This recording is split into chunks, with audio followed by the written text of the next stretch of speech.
आपको शाम से टीवी अखबार बेवकूफ बनाएगा। सोचिए उस टीवी अखबार को क्यों देखना जो चुनाव के पहले से कह रहा था बीजेपी 400 पार। अब वो एग्जिट पोल के नाम पर आपको 300 सीटें दिखाएंगे और आप देख के ब्लड प्रेशर का शिकार होंगे, अपना टाइम वेस्ट करेंगे और आपके टीवी देखने से उनकी कमाई होगी। तो मैं तमाम दलित, पिछड़े, आदिवासी, किसान, अल्पसंख्यकों से अपील कर रहा हूँ कि टीवी अखबार आपका दुश्मन है, लोकतंत्र का दुश्मन है, संविधान का दुश्मन है। ये जातिवादी, मनुवादी लोग हैं, इनको मत देखिए। और एग्जैक्ट क्या होगा 2024 में, कौन बनेगा प्रधानमंत्री, कितने सीटें किसको आएंगे, देखना है तो नेशनल दस्तक देखिए, बहुजन मीडिया देखिए। टीवी अखबार तो पहले ही 400 पार कह रहा है, 300 पर लाके अटका देगा। जिस दिन दलित, पिछड़े, आदिवासी, किसान, अल्पसंख्यकों ने नहीं देखा, 90% लोगों ने इसको नहीं देखा, तो ये सुधर जाएंगे और आपके लिए, आपके हक में बात करेंगे। ये टीवी अखबार वाले ऐसे हैं, जब आप नोटबंदी में मर रहे थे तो मास्टर स्ट्रोक बता रहे थे, जब आप कोरोना में मर रहे थे तो ताली थाली बजवा रहे थे, और जब आप लू से मर रहे हैं तो ये प्रधानमंत्री की तपस्या दिखा रहे हैं।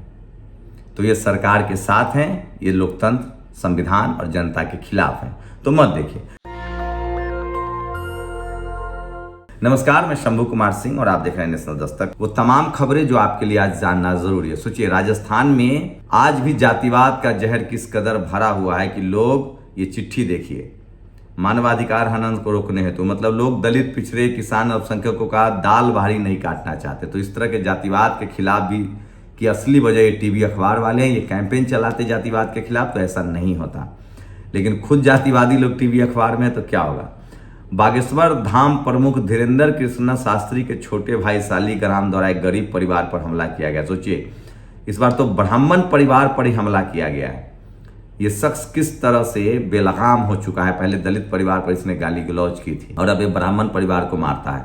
America artificial intelligence research company open AI ने अपनी एक रिपोर्ट में दावा किया है कि एक इजरायली फर्म ने भारत में लोकसभा चुनावों को प्रभावित करने की कोशिश की है। ओपन एआई ने 30 मई को अपनी वेबसाइट पर रिपोर्ट छापी है। तो क्या आज 7वें दौर की वोटिंग हो रही है, सबसे बड़ी खबर है। तो क्या इसमें इजराइल घुस रहा है, ये सबसे बड़ा, ये ललन टॉप वाले ने खबर छापा है। सरकार को छापा मारना चाहिए इस पर। मैं फिर कह रहा हूँ 7वें दौर में 57 सीटों पर वोटिंग हो रही है। जमकर वोट कीजिए और शाम में एग्जिट पोल नेशनल दस्तक पर देखिए, टीवी अखबार मत देखिए।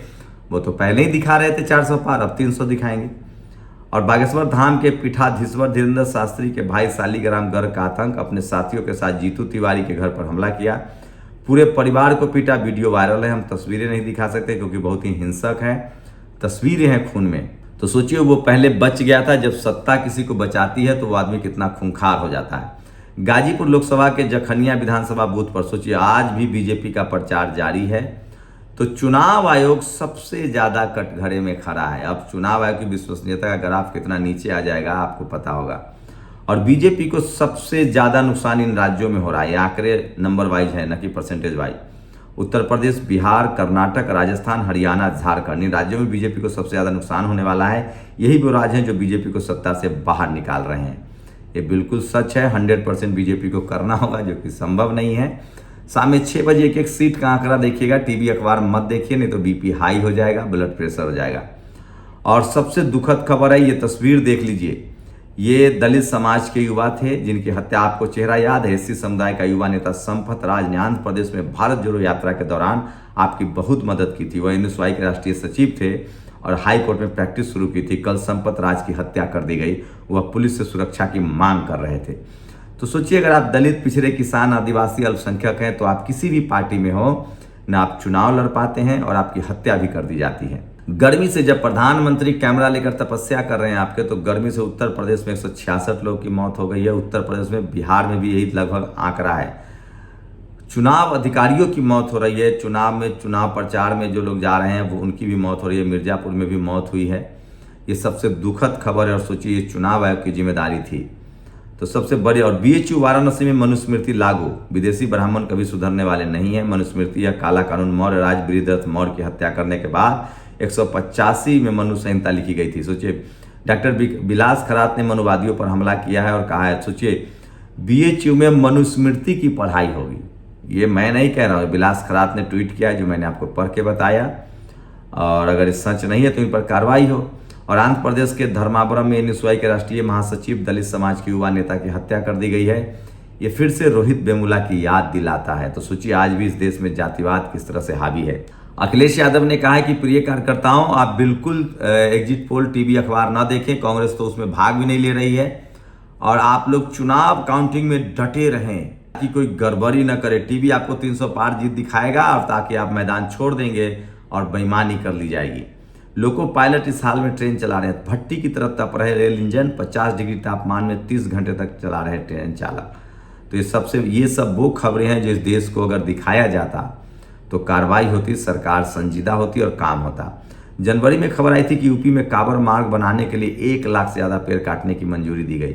आज खबर आई है कि गर्मी से यूपी में 164 और बिहार में 73 लोगों की मौत हो गई है। हमारी प्राथमिकताएं अलग है। सोचिए आपको किस तरह से आग की भट्टी में झोंका जा रहा है। ये खबर देखकर लगता है कि रिजल्ट तैयार है, बस प्रिंट आउट का कमांड देना बाकी है। New appointments in the centre at joint secretary level. सोचिए सरकार ज्वाइंट सेक्रेटरी लेवल पर अपॉइंटमेंट कर रही है। सवाल है कि जो सरकार ये कार्यकारी प्रधानमंत्री है कैसे नियुक्ति कर सकते हैं। और 17 करोड़ जमुना के बाद भी गंगा में गिर रहा है शीशमों का नल, रवीश कुमार ने कहा है। यादव तेजस्वी का भी एक वीडियो बयान सोशल मीडिया पर सबसे ज़्यादा वायरल हो रहा है, और जो मैं आपको बता रहा हूँ, कहर पटना के समेत प्रदेश में लू ने ली 59 जाने। सोचिए चुनाव अधिकारियों की मौत हो रही है। क्या चुनाव आयोग ने इससे बात नहीं की थी? क्या ये चुनाव आयोग इतना भी दूरदर्शी नहीं है? पवन खेरा ने ट्वीट किया कि किस तरह से उनके लोग जो हैं वो नहीं जाएंगे एग्जिट पोल में, वो अब नहीं जाएंगे, शामिल नहीं होंगे। ये भी बड़ी खबर है जो सोशल मीडिया पर वायरल है। इसलिए मैं कहता हूँ कि सोशल मीडिया ही सच्चा मीडिया है, सोशल मीडिया ही बहुजन मीडिया। तो आज 7वें फेज की वोटिंग हो रही है 57 सीटों पर। शाम में एग्जिट पोल होगा, टीवी मत देखिए। और राहुल गांधी का एक वीडियो देखिए, 100 में 90 शोषित है, हम शोषितों ने ललकारा है, 90 भाग हमारा है। ये सबसे ज़्यादा सोशल मीडिया पर वायरल हो रहा है ये वीडियो, और इसलिए मैं कहता हूँ कि सोशल मीडिया ही सच्चा मीडिया है, सोशल मीडिया ही बहुजन मीडिया है। तो टीवी अखबार का एग्जिट पोल बिल्कुल मत देखिए। और भाई कोई अनिल यादव का कहना है कोई तिक्रम लगा लो, अब बीजेपी सत्ता में नहीं आने वाली है। क्या इसका मैथमेटिक्स? शाम 6 बजे नेशनल दस्तक पर सबसे बड़ा एग्जिट पोल। और मौसम की महामारी, गर्मी से 10 जिलों में 72 मौतें हैं। तो आप बचिए और टीवी अखबार का बैकआउट कीजिए। टीवी अखबार बिल्कुल मत देखिए। टीवी अखबार आपके संवैधानिक अधिकारों के खिलाफ है। लो जी, अभी अंतिम चरण का मतदान बाकी है। सोचिए अमित शाह को प्रधानमंत्री बनाने की बात हो रही थी। ये भी सोशल मीडिया पर सबसे ज़्यादा वायरल खबर है, और मैं इसलिए कह रहा हूँ सोशल मीडिया ही सच्चा मीडिया है, सोशल मीडिया ही बहुजन मीडिया है। तो आज की वो तमाम बड़ी खबरें जो आपके लिए ज़रूरी था। 7वें फेज की वोटिंग हो रही है, वोट जरूर डालिए, गर्मी से ज़रूर बचिए। अगर जाना ना हो, ज़बरदस्ती ना हो तो बिल्कुल मत निकलिए, क्योंकि अगर आप बाहर निकलते हैं तो आप अपनी जान जोखिम में डालते हैं। ये सबसे बड़ी खबर बता रहा हूँ जो आपको सोशल मीडिया पर वायरल है। कांग्रेस ने बायकॉट किया है, तो आप लोग बिल्कुल मत देखिए। टीवी अखबार पहले 400 पार कह रहा था, अब 300 दिखाएगा। और चंडीगढ़ में 2 प्रत्याशियों की डिबेट हुई, ये भी सोशल मीडिया पर सबसे बड़ी खबरें हैं। तो आज 7वें दौर की वोटिंग हो रही है 57 सीटों पर। सोचिए चुनाव आयोग को नहीं पता था, क्या मौसम विभाग से बात नहीं हुई थी कि किस तरह से गर्मी होगी? अकेले मिर्जापुर में 6 के करीब कर्मचारियों की मौत हुई है। तो गर्मी से बचिए, लू से बचिए। आपके प्रधानमंत्री को फुर्सत नहीं है, वो तो 48 घंटे की तपस्या कर रहे हैं कन्याकुमारी में, वो भी कैमरे को लेकर। क्या कर सकते हैं? टीवी अखबार आपको नोटबंदी में आप मर रहे थे तो मास्टर स्ट्रोक बता रहा था, लॉकडाउन कोरोना में मर रहे थे तो थाली बजवा रहा था। देश भर में आग लग रही है, देश भर में लोग मर रहे हैं, पानी की किल्लत है, बिजली की किल्लत है, इस पर ये सवाल पूछेंगे नहीं। तो आपका दुश्मन, लोकतंत्र का दुश्मन, संविधान का दुश्मन कोई और नहीं है, टीवी अखबार है। तो आज ओपिनियन पोल के नाम पर फिर ये आपके पास आएंगे, मत देखिए इनको। ये पहले ही 400 पार कह रहे थे, अब 300 पार कहेंगे। आप 4 तारीख तक इंतजार कीजिए। देखना ही है तो नेशनल दस्तक को देखिए, 10 बजे सबसे सटीक opinion poll, exit poll data के हिसाब से, वैज्ञानिक पद्धति पर, कोई ज्योतिष शास्त्र अंधविश्वास पर नहीं, कि कौन बनेगा प्रधानमंत्री, किसकी जीत होगी। ये शाम 6 बजे आप जरूर नेशनल दस्तक पर देखिएगा। मैं फिर कह रहा हूँ टीवी अखबार मत देखिए। ये आपके संवैधानिक अधिकार, संविधान और इस देश के 90% लोगों के अधिकार के खिलाफ है। ये लोग जातिवादी, मनुवादी मीडिया है जो अपनी जाति और धर्म के हिसाब से चीज़ें करते हैं। इस देश में कोई दलित, पिछड़ा, आदिवासी, किसान, अल्पसंख्यक प्रधानमंत्री, मुख्यमंत्री हो तो ये सवाल पूछते हैं। बीजेपी आरएसएस की पिट्ठू ही नहीं, उनकी वैचारिक सहमति है। तो जिन्होंने गाय पाला है, भैंस पाला है, वो दूध खा रहे हैं। आप लोग सोशल मीडिया देखिए, टीवी अखबार से दूर रहिए, बीपी मत बढ़ाइए, अपना ध्यान रखिए। जो 400 पार कह रहा था वो 300 कहेगा। सच्चाई क्या है, नेशनल दस्तक पर देखिएगा। शुक्रिया। नेशनल दस्तक की आपसे गुजारिश है कि अगर इसको बचाना चाहते हैं तो नेशनल दस्तक को सब्सक्राइब करने के लिए रेड कलर के सब्सक्राइब बटन को दबाएं, फिर बेल आइकन की घंटी दबाएं।